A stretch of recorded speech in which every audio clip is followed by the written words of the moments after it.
بسم اللہ الرحمن الرحیم۔ السلام علیکم ورحمۃ اللہ۔ 250 کے قریب جو انفینٹری کے نان کمیشنڈ آفیسر تھے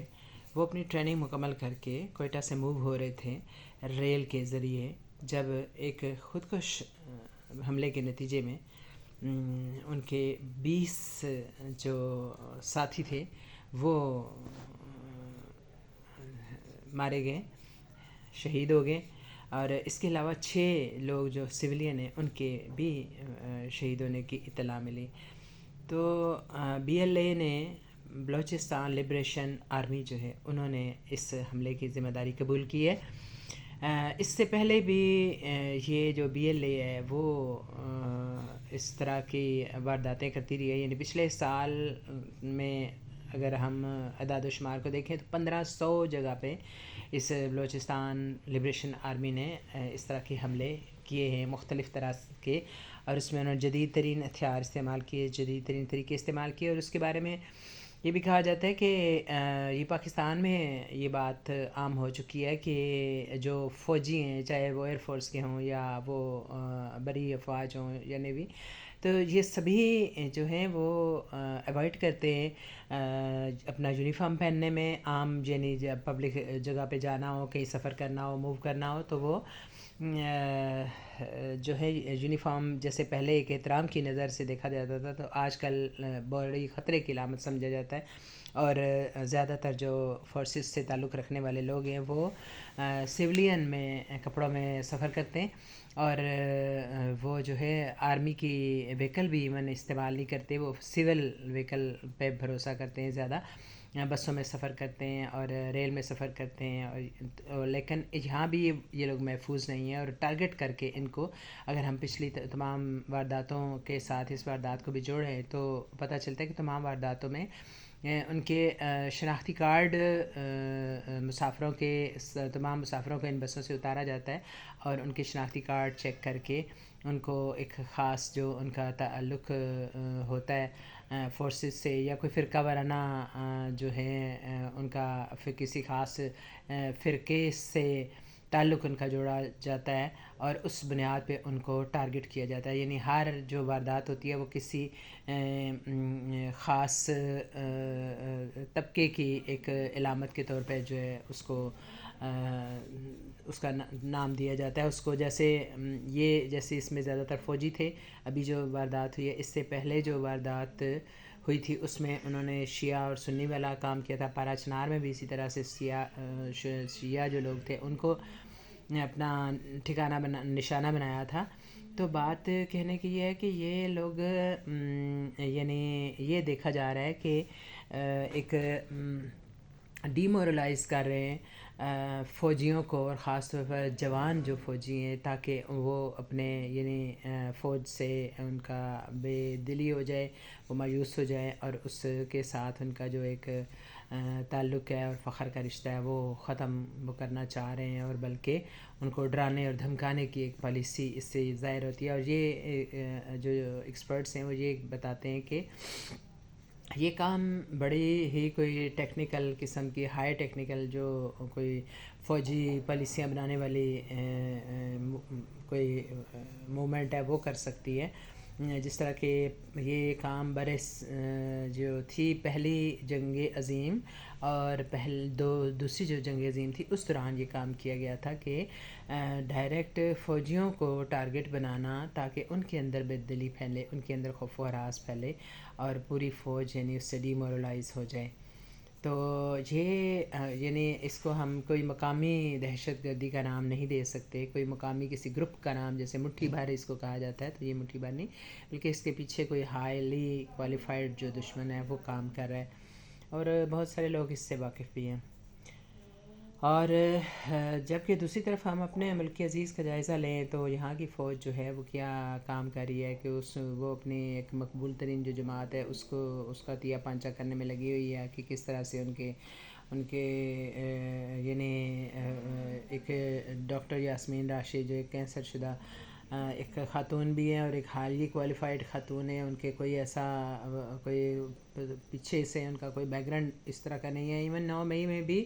ہم ویڈیو اب ان کی دیکھ رہے ہیں کہ وہ کہتی ہیں کہ جی یہ اندر داخل نہ ہوں، ادھر کور کمانڈر ہاؤس میں نہ جائیں. وہ بھونپو جو ہوتا ہے اس پہ وہ لوگوں کو کہہ رہی ہیں. پھر بھی ان کو یوں ٹارگٹ بنایا گیا ہے جیسے وہ بہت بڑی کوئی دہشت گرد ہیں. اور اسی طرح کے بہت سارے جو 10,000 قیدی بنائے گئے تھے ان میں سے کتنے لوگ تھے جو اس طرح کے کوئی کاموں میں کوئی جن کو تجربہ تھا. زیادہ تر کہہ سکتے ہیں کہ کسی نے پتھر مارے، دھکے مارے، لیکن وہ کوئی ایسی اس طرح کے ان کو دہشت گرد نہیں کہا جا سکتا کہ وہ کوئی ملک کا کوئی نقشہ بدلنے چلے ہوں. تو نقشہ بدلنے والے تو اس طرح کے دہشت گرد ہیں جن کے اوپر جو ہے نا بہت فوکس کرنے کی ضرورت ہے. لیکن ہماری فوج تو اس کام سے ہی فارغ نہیں ہے، اور پھر نت نئے قانون بنانے کے لیے اور اپنی کرسیاں پکی کرنے میں لوگ لگے ہوئے ہیں. اور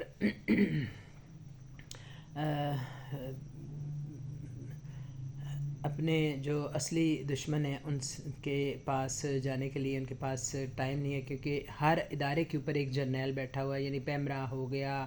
یا وابڈا ہو گیا یا نادرا ہو گیا، ہر جگہ پہ ایک جرنیل بیٹھا ہوا ہے. اور کہنے کو یہ جمہوریت ہے، لیکن اصل میں یہ کچھ ڈکٹیٹر شپ سے بھی یہ کچھ آگے کی چیز نظر آتی ہے. تو جس میں سارے اپنی کرسیاں پکی کرنے میں لگے ہوئے ہیں اور وہ قانون دھڑا دھڑ پاس ہو رہے ہیں، لیکن عوام کی فلاح کے لیے کوئی فی الحال کوئی کام ہمیں نظر نہیں آ رہا. اور یہ اصل تشویش کی بات ہے. اور کہتے ہیں کہ 1.5 ملین ڈالر جو ہیں وہ انہوں نے یعنی موجودہ جو اسٹیبلشمنٹ اور حکومت کی مل کے کام کر رہے ہیں سارے،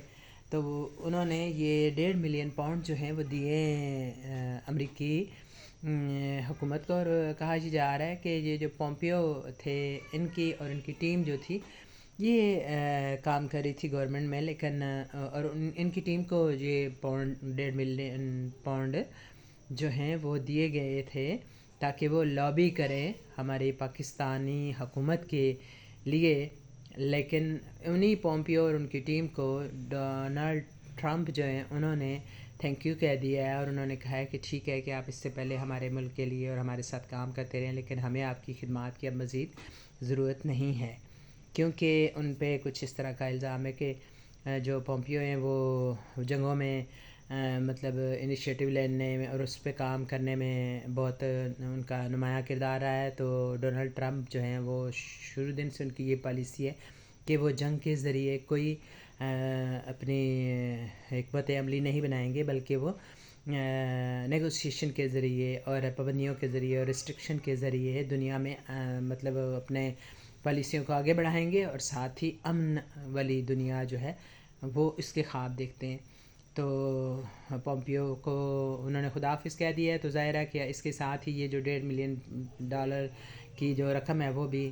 فی الحال وہ ڈوب کے رہ گئی ہے. اور یہ یعنی پاکستانی یقیناً ٹیکس کا پیسہ تھا، کوئی کسی کا ذاتی پیسہ تو نہیں تھا. تو ان ساری چیزوں پہ بڑے غور کرنے کی بات ہے کہ یہ کس طرح کی گورنمنٹ ہے اور کیا یہ عوام کے لیے کوئی فائدہ مند بھی ہے یا نہیں. تو یہ ایک محب الوطن جو طبقے ہیں ان کو غور کرنا چاہیے، اور غور کر رہے ہیں لوگ. اب دیکھیں کہ اس کا کب کوئی بہتر نتیجہ نکلتا ہے، کوئی بہتر لوگوں کے اندر. وہی بات ہے کہ ایک آج اسٹوڈنٹ رہنما کی یہ کہہ رہا تھا کہ ہم پہ یہ زیادتیاں اس لیے ہو رہی ہیں کہ ہم ایک نہیں ہیں. یعنی وہ اسٹوڈنٹ تھا تو اس کو پتہ تھا کہ یہ ہے اصل وجہ. تو رہنماؤں کو اور بڑے جو ہمارے لیول پہ کام کریں ان کو یقیناً ان کو بہت پتہ ہے. لیکن وہی بات ہے کہ ہمیں کوئی ایسا مجاہد نکلے گا جو واقعی اصل جو ہماری پستی کی وجہ ہے اس پہ کام کرے گا، اس کو سمجھے گا.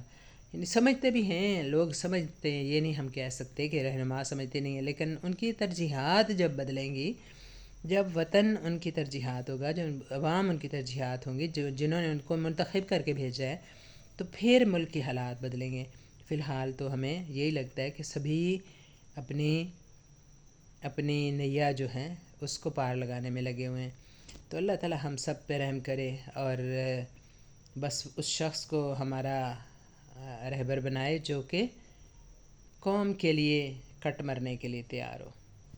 تو آپ سب کے ساتھ میں بھی دعا کرتی ہوں، اور دعاؤں میں یاد رکھیں آپ